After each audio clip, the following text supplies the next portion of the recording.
오늘 저는 뭐 인구 관련된 전문가도 아니고 뭐 현장에서 취재를 하는 기자 입장에서 좋은 말씀 많이 들었고 앞으로 두고두고 제가 이제 글 쓰고 하는데 참고가 많이 될 것 같습니다.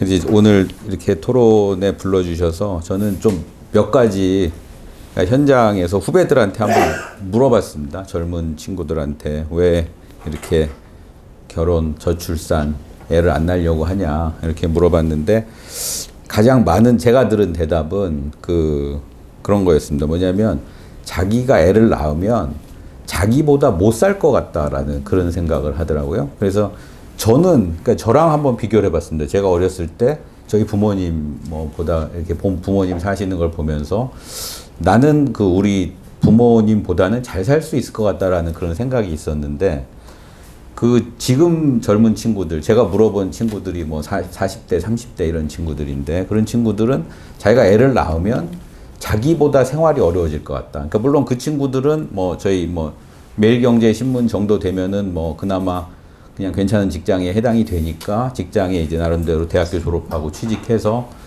그럭저럭 이렇게 한 중산층 정도의 삶을 살고 있는데 자식들은 그렇게 못 살 것 같다라는 거예요. 그래서 실제로 이렇게 보면은 제가 이제 50대 이제 중반 정도 되는데 저희 친구들의 자녀들을 보면 아버지보다 좋은 대학 가는 경우가 좀 드물더라고요. 사실은 지금 보면 제 이제 또래를 보면 그만큼 경쟁이 치열해지고 또 아버지보다 좋은 직장 가는 게 좀 이렇게 보기가 쉽지가 않고 물론 좋은 데 가는 데도 있지만 평균적으로는 그렇지 않다. 그래서 이런 좀 현실적인 어려움이 자녀를 낳기가 좀 어렵게 만드는 것이 아니냐. 그래서 제가 한번 이제 인터넷에서 좀 찾아봤습니다. 자료들을 좀 찾아보니까 저희 나라가 이제 소득 계층별 출산율이라는 통계가 있더라고요. 그래서 2010년 대비 2019년 출산율, 100가구당 출산율의 변화를 봤는데 소득을 세 가지로 나눠서 1분위, 2분위, 3분위. 그러면 이제 1분위는 하류층, 2분위는 중산층, 3분위는 상류층 이렇게 되는데 소득 1분위의 어떤 출산율이 2010년도에 2.72명에서 1.34명으로 50% 이상 줄었고요. 소득 2분위가 6.5명에서 3.56명으로 45% 줄었고 소득 3분위는 7.6명에서 5.7명으로 24%밖에 안 줄었더라고요. 그러니까는 우리나라가 소득이 높을수록 그러니까 자녀를 많이 낳는 그런 나라가 돼 있더라고요. 어느새 보면은. 근데 이제 국가별로 통계를 좀 찾아보면은 고소득 국가의 출산율이 평균 1.5명이고 중위소득 국가는 2.1명, 저소득 국가는 4.6명 이렇게 해가지고 저소득 국가, 그러니까 횡단면적인 그런 어떤 분석을 통해서 보면은 국가별로 저소득 국가일수록 아이를 많이 낳는 거. 그러니까 옛날에 흥분해가 아이가 많고 놀분해가 아이가 적었듯이 이런 저소득 국가가 아이를 많이 낳는 것이 일반적인데 우리나라의 어떤 시계열 자료를 놓고 보면 저소득인 가정은 아이를 안 낳게 되고 결과적으로 고소득인 가정은 물론 전체적으로 줄고 있지만 덜 줄게 되는 이렇게 되면은 결과적으로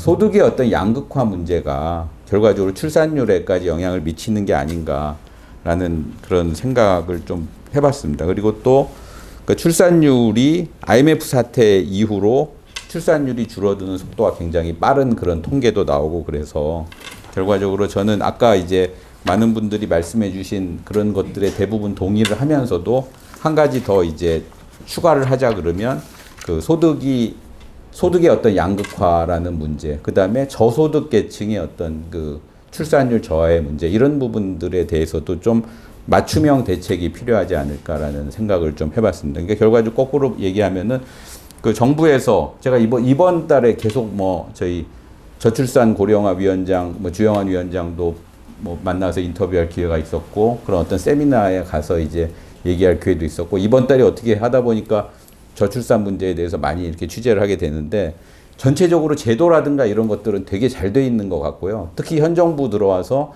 저출산 고령화 위원회를 만들면서 제도를 만들어서 지금 출산율이라든가 결혼율이 조금 높아지고 있는 상황이라고 합니다. 근데 이제 그런 부분에 대해서 대책들은 굉장히 좋은 대책들이 많이 있는데 그런 대책에 대해서 전체적으로 이렇게 필요한 사람한테 이게 지금 가고 있느냐. 이게 특히 이제 소득이 낮은 계층에 대해서 조금 더 그 갈 수 있는 통로가 있느냐. 이런 부분들은 좀 생각해 봐야 될 문제다라고 생각을 합니다.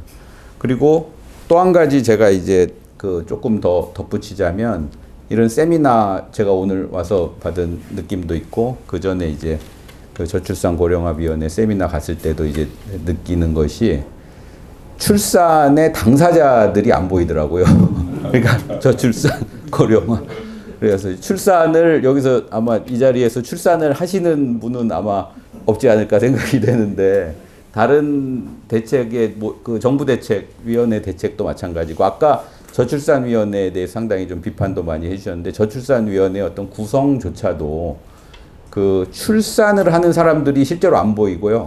그러니까 전체적으로 이렇게 막 이 그럴듯한 이런 어떤 모양새는 갖추고 있지만 실제로 출산을 담당하는 사람들 30, 40 이 세대 뭐 20대부터 40대까지 이 사람들의 어떤 의견을 전달하는 통로가 그렇게 적극적으로 이렇게 보이지가 않는다. 그래서 다음번에는 세미나 할 때는 그런 분들도 좀 모아서 왜 아이를 낳지 않는지를 좀 조금 더 생생하게 한번 들어볼 수 있으면 좋겠다라는 생각을 하고 아까 그 일론 머스크 하신 거 관련해서 이제 생각을 해보면 저희가 이제 저출산 고령화 위원회가 이제 인구부를 만들기 위한 전 단계라고 하더라고요. 그래서 인구부라는 걸 만들려고 하는데 국회에서 이제 이게 법이 통과가 돼야 되는데 정부 조직법이 통과가 돼야 되는데 뭐 여당 맨날 싸우고 있으니까 지금 이제 정치적으로 전혀 이런 어떤 중요한 문제에 대해서 진전이 안 되고 있는 그런 문제도 분명히 있고 또 한 가지는